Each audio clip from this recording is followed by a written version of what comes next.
Hello,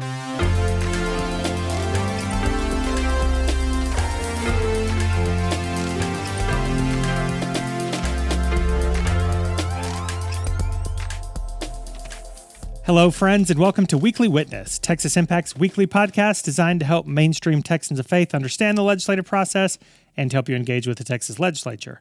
My name is Scott Atnip, your host and Texas Impact's Director of Public Witness, and today we're continuing a series of episodes to prepare you for a special session of the Texas Legislature focused on public schools and proposals related to diverting public school funds to private school vouchers. Spoiler, Texas Impact likes public schools. And this session comes on the heels of a very long year for the Texas Legislature, as well as policy professionals and advocates.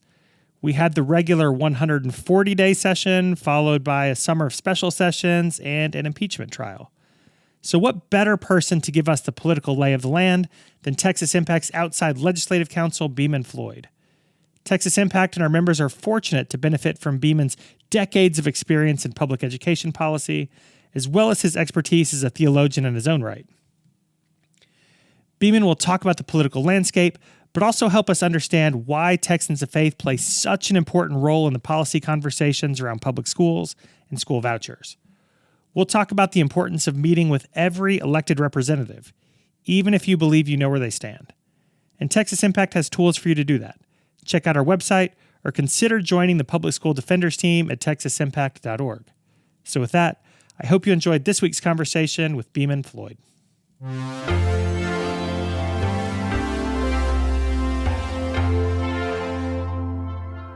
Joining us for today's conversation is longtime friend of the program and Texas Impact hero, Beaman Floyd, to help us prepare for the legislative session or special session. Beaman, thanks for joining us. How you feeling? I'm feeling great, Scott. You're my hero, too. That's kind. That's a great way to start off this podcast. You know, it's not a great way to start off our fall is by going back into a special session. I feel like we're never getting a break this year. Is that true? Is that normal? Well, it depends on what you mean by normal. I guess there's what is the common phrase, the new normal, which actually doesn't make much sense. But yeah, for sure, we're going back into legislative session. As you know, we had a very busy summer, both with legislative activity and then with the trial of the Attorney General, which just ended this past week. And the governor has signaled very strongly that he will be calling us back into special session in October. All right. So I will say we are recording in the afternoon, September 27th. So as of now, word is kind of early to mid-October. Is that what you're thinking, what you're hearing? Specific word is October 9th or that week. As October begins this coming week as of the recording of this program. So we think that there's a week of grace in October, and then at any point thereafter, we could definitely be in. All right, so help us understand where we are. You've mentioned we did have our 140-day regular session. There's been a lot going on this summer with special sessions and other activities in the Capitol building. Give us the lay of the land as we enter this special session. What's the political landscape right now? Sure. I mean, the political landscape is, in a word, complicated. We have the normal partisan divides that people are pretty confident with, or used to, the Republican and the Democrat divide.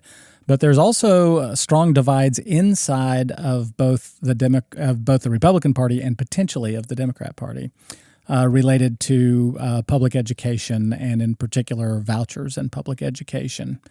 We know that this session is going to be very clearly focused on that subject. We don't know if that's the only thing that the governor will put on the call. That's 100% his prerogative. And in the past, he has not been super ready to signal precisely what the call will be. But we know that this is going to be about vouchers. It's going to be about the school issues. It is likely that the call will also include issues related to teacher pay and a potential teacher pay raise. It is extremely likely that the governor will ask the people who agree with him in the legislature to link those two things and leverage one against the other. And this creates the real complexity. All right, so as we prepare, I know we have a public school defenders group. We have a lot of people listening who really care about public education. What are the top policy issues that we need to be paying attention to, and what do people need to know about the conversation that will be taking place? Sure. The number one policy issue is vouchers. There are a lot of words that are synonymous with voucher or indicate something that we would say is a voucher. That would include vouchers. That would include education savings account, education accounts. There are a bunch of different ways that you can describe them, but the common theme is taking public money and paying for private schools and private school resources with those public tax dollars. So that would be number one. Number two would be charter schools. There may be charter system subject matter on the call. As I think a lot of our viewers know, charter schools are public schools, but they're public schools that are run by private corporations primarily. And so sometimes those are nonprofit, sometimes those are for-profit corporations. And then the third thing that we should be looking for policy-wise, again, would be education funding concepts, and in particular, teacher pay concepts that we generally support. Texas is behind and has been behind for a long time on average teacher salary, and in particular on experienced teacher salary. But we would say yes to more support for our teachers in public schools. But in general, Texas Impact's position is to oppose or be very skeptical about any linkage between that and other school issues and school governance issues, particularly vouchers. Yeah. I assume we all know and love public school teachers. I know you certainly do, and I have kids in school and family members and all of the things. Is it true that just about every state employee in Texas got a pay raise, but teachers are still kind of hanging out waiting for one? Yeah, and in many respects, teachers are caught up in the politics of this thing. The politics of vouchers and education savings account were very potent during the regular session. And there were bills moving parallel through the process, which a phenomenon that you see from time to time over the 140-day regular session, where you'll see bills move and then stop, and then another bill move and sort of leapfrog it. And it is pretty clear from the educated observer when you see that you've got a political linkage between bills. And we think there was a strong political linkage, clearly, between teacher pay and vouchers, and at the end of the day, both bills crashed before the constitutional end of the legislative session. So that's why we expect to see something very similar in this upcoming special session. Right. So let's talk about the big policy issue that's driving it. Last week we had Dr. Scott Shepard, who's a superintendent in a rural community here in Texas, talk about the importance of public education to local communities. But I want to talk to you about why it's especially important for faith communities or people of faith to jump into this conversation around vouchers. Can you help frame that up for people of faith? Why should we be invested in protecting public schools and opposing efforts to divert public dollars for private schools? Sure. I think there are a couple of strong reasons. I mean, we have a long standing tradition of separation of church and state. And there is a strong faith component to a lot of the private schools that are seeking money from public school vouchers. And we think that there's a very extremely serious blurring of the lines between church and state if those vouchers begin to be spent in sectarian spaces. The second is we are believers in community and the community responsibility. One of the things that has informed the debate on vouchers, and one of the arguments in favor of vouchers, is the money should follow the child, or I should be able to, as a parent, I should be able to choose exactly where my tax dollars go. This very transactional concept of tax dollars and then the provision of public education. Texas Impact has long been a supporter of community responsibility.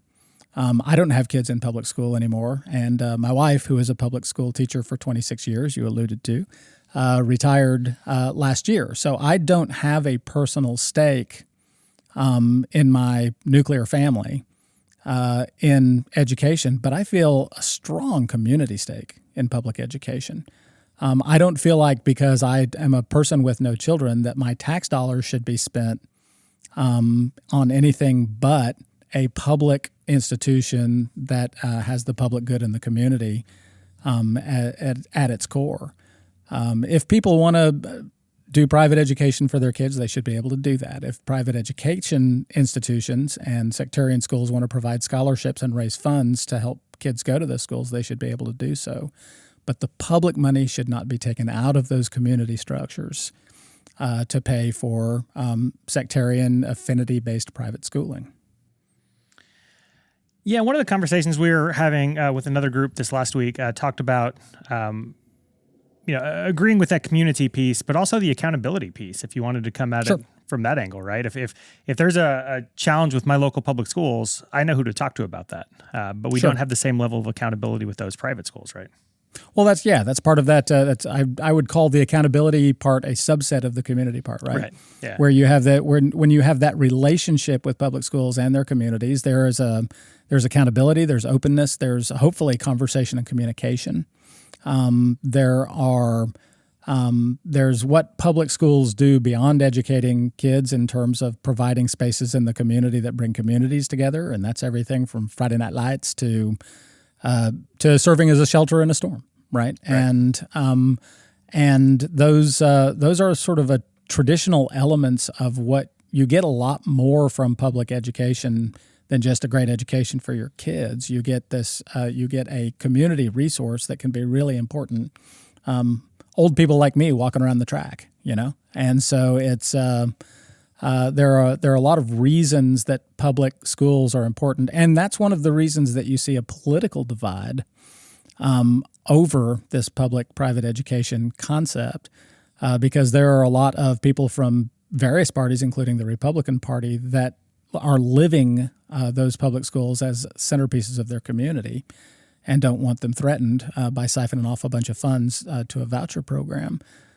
Conversely, there are people in the Democratic Party who might be frustrated and say, we need our schools to perform better, and we want more money for public schools, or do we want to take a chance on vouchers or private schools? And so you've got the communities cut both ways on this issue.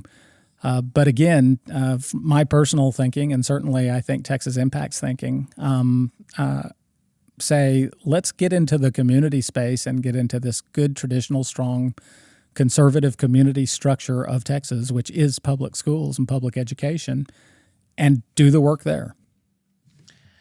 I don't want to have a long conversation about public school finance because, we're a podcast and I don't want people turning it off right now when we start getting into numbers. But one of the conversations that I think is important is that you have some advocates for vouchers who are saying they can fund this through the surplus this year. But public school advocates would be arguing that's a short-term opportunity, but long-term this would end up hurting public schools financially. What's your take on that? Yeah, we've been through these cycles before where we've had a surplus, and the surplus that we have is made of a bunch of different elements. We've got some stronger than expected sales tax returns and other kinds of taxes like insurance taxes as a result of the inflation coming out of COVID.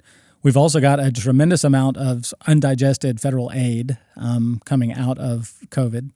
And these things, we've got both one-time money and what we think may be ongoing money in our budget. But that doesn't alter the fact that we are well behind in spending per pupil. We are behind in terms of the average for teachers. We are very much behind in terms of any kind of pay scale increases for our more experienced teachers. Those are the problems we need to address with a surplus instead of siphoning that money off into a very, frankly, unproven, untested on a large scale private school voucher scheme. So along those lines, what do you wish would happen? What would be the best case scenario coming out of this special session for you? Well, I think the best case scenario would be for the people of Texas, including our Texas Impact members, to assert themselves. The argument that I'm hearing in the Capitol is an argument largely about what the people of Texas really know and what the people of Texas really want. And so you've got this sort of internal political struggle in the Capitol that is partisan and in some respects and very difficult and divisive. But both sides are claiming that they sort of own the majority will of Texans. Well, let's find out what that is. What I would love to see is this thing raise the level of consciousness and raise the level of activity of Texas folks sitting out there who will come and say, this is what's important to me. This is what's important to my community. And that's a little dangerous, right? Because I have a strong opinion about this thing. It would be interesting to find out that my fellow Texans disagree with me in a very clear way.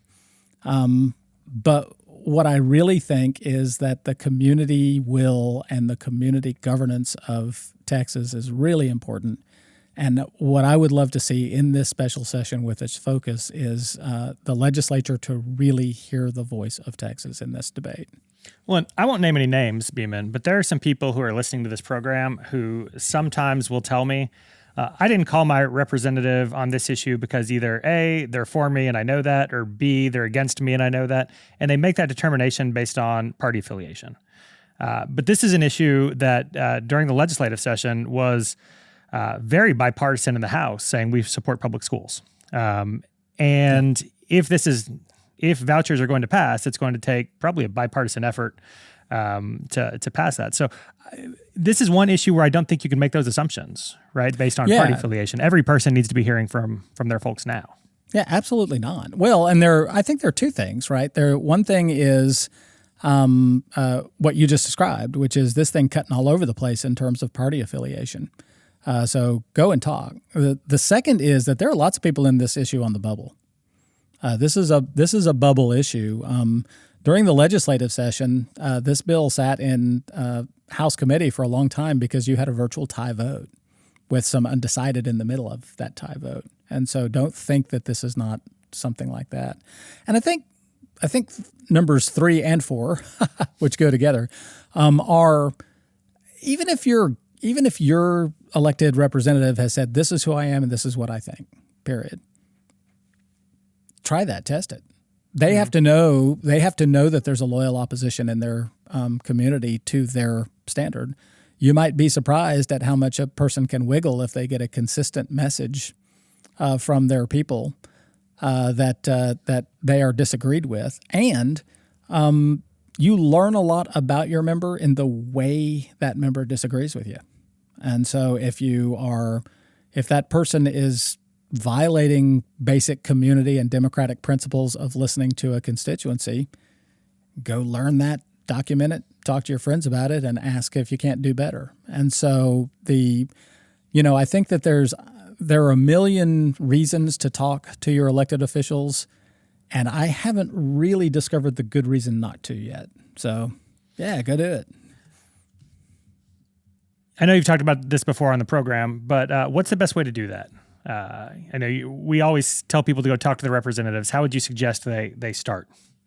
Respectfully. That one of the mantras of what I do for a living, and I talk to elected officials for a living, as you know, is you respect the seat, you respect the office. And even if you have an issue with that person or that person's policies, that person is representative, unless you know them well enough to call them, Sam or whatever. But and that you come in and you say, look, I want to be respectful and constructive, but I understand my absolute right to talk to you about this thing. It probably one of the things that I say to all of my clients and would say to anybody who wants to be a good grassroots community member out there is you set aside venting. Venting is a luxury you cannot afford. And so going in and being strident and trying to believe harder than anybody else who talked to that state representative this week is usually just a bad idea.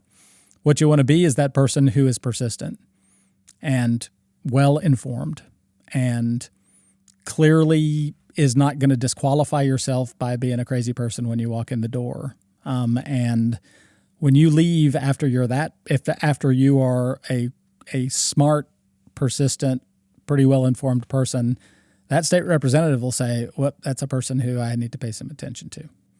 And I think that's really important, just to keep your head on straight, to go in there with some facts, to talk about what's important to you and your community and your own experiences, and to say, I look forward to our next conversation.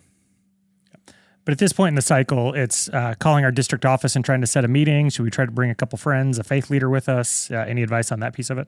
Yeah. I would start with emails and phone calls. I would see if I can get in that office soon in terms of immediately viewing this, because as we all know, they're going to be in Austin probably after October 9th. And so if you want to get a swing out of it home, now's the time. And then contact, once they leave and convene in Austin, contact their capital offices and let them know, once we have bill numbers and really know what we're working with in terms of the call, that's when you can really let them know how you feel about stuff. All right, Beaman, appreciate the conversation. Anything else you'd like to leave us with today? No, appreciate it, and appreciate all your watchers. You guys are important. That Texas needs its communities to speak up in this thing. I can't stress that strongly enough. So thanks for listening, and thank you for doing what you're about to do. Now's the time. All right, Beaman. We'll see you at the Capitol in a couple weeks. Appreciate all you do. We'll talk soon. Great. Thank you, Ben.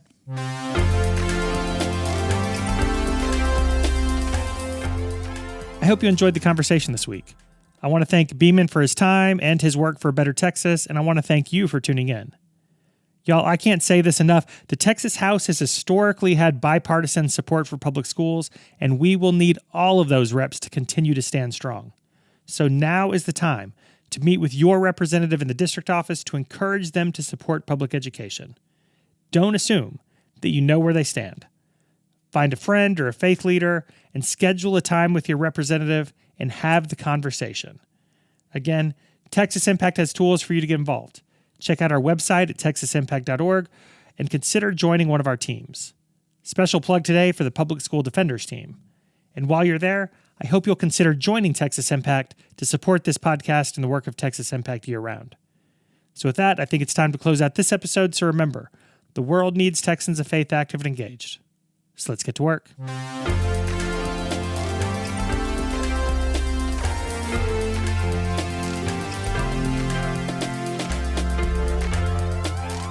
Weekly Witness is hosted by Scott Atnett, engineered and produced by David Fasalo.